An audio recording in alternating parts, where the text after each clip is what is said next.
body of work or master's project. So I wanted to focus on wealth creation, and I was going to focus locally in the United States.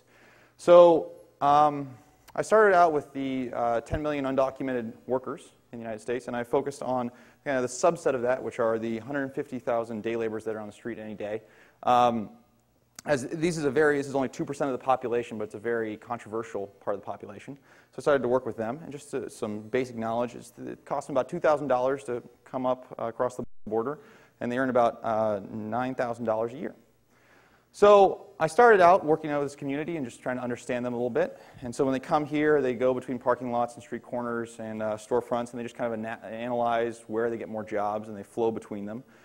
And I realized what I called this is the confrontation zone. This is where all the problems happen. When they go to the homes of their houses and pay rent, there's no problems there. When they go to the store and buy things, but when they look for work, it's a lot of problems with law enforcement and local store owners. So I wanted to figure out, how do I remove these guys or give them work outside of the confrontation zone?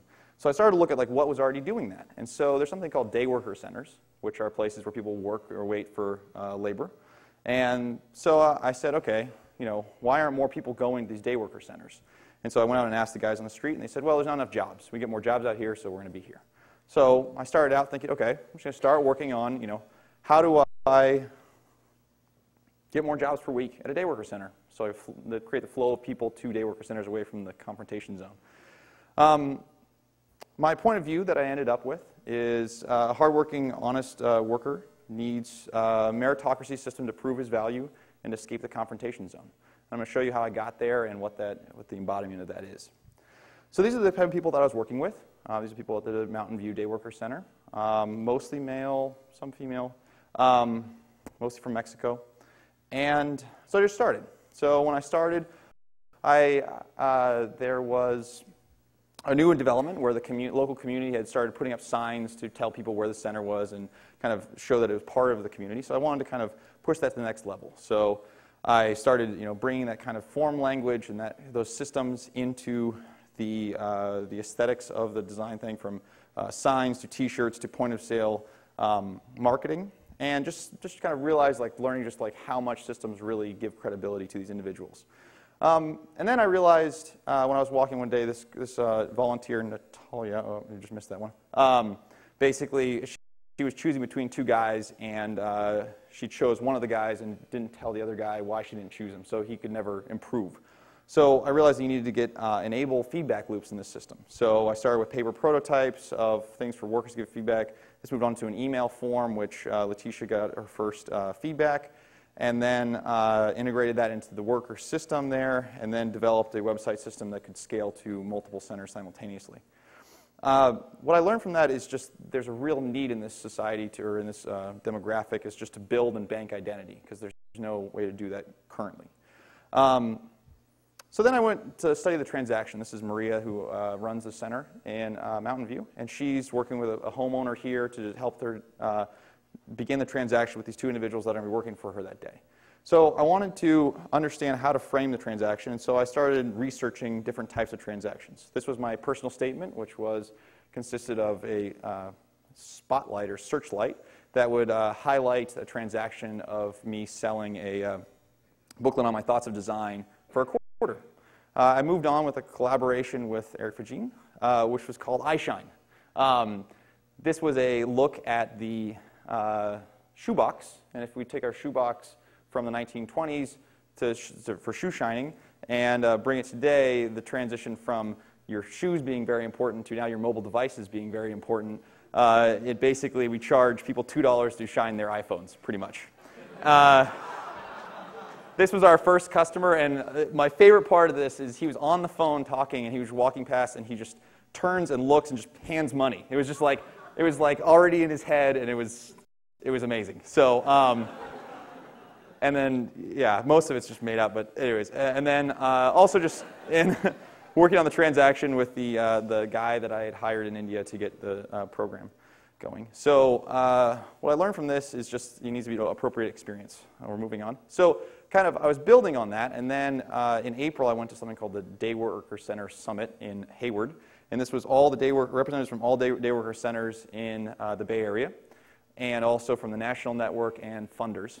What I realized here is kind of two assumptions, or two things, was one, that there were only 40 centers in the total United States. So if I'm looking at a population of 150,000 people, 40 centers, there's 40 centers, maybe there's 100 people per center. We're looking at a maximum of about 5% of the people in the entire demographic could actually be in a center at any given one time. So if I was going to actually affect a large part of this demographic, I couldn't just be in a center. The second thing I realized is that everyone here is focused on the worker, and nobody's focused on the homeowner side, or the employer side. Like, what is the employment experience of hiring one of these individuals? So I decided to focus on that, basically by reframing the hiring experience. So I started with a handshake. This is something that's kind of a cultural translation in the culture where these guys come from. A lot of times when you shake a handshake with an employer, you don't want to give an aggressive handshake, or you don't want to look them in the eye because that shows aggression. While here, that's something that shows respect and equality. So this was an advice to teach people how to shake hands. The second thing was that these guys most of the time carry backpacks, and in the backpacks carry tools, but for jobs, but homeowners see these backpacks as kind of this uncertainty, like what's in the backpack, I don't know, I'm kind of worried about it. And so I basically made a backpack that takes the tools and put it on the outside so that the homeowner could see what the person can do, and also removes some of the mystery. I then also just moved to the purchasing experience. So what if hiring one of these guys was like a fix, like buying a gift card when you pick up your lamp at Home Depot. So you just pick it up, charge it, and then go.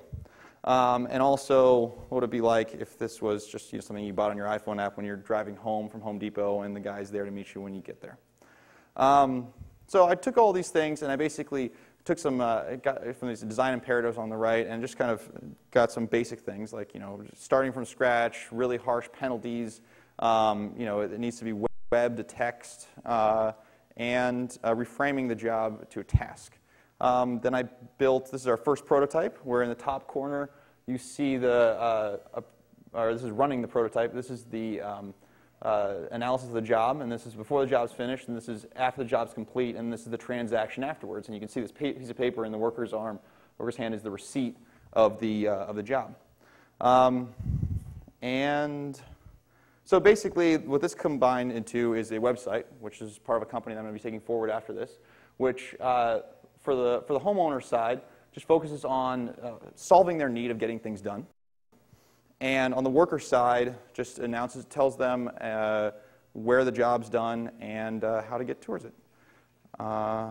And just get some feedback. IKEA assembly? Yeah, I have so much IKEA dang furniture. I wish I had known about this. So basically going forward, I realized my system is going to have to be, my system changed a little bit, and but it's been an amazing experience and learning quite a bit. And from that, I just like to say thank you from all the people that have been supportive to me, faculty and family, and my classmates, friends. So thank you very much.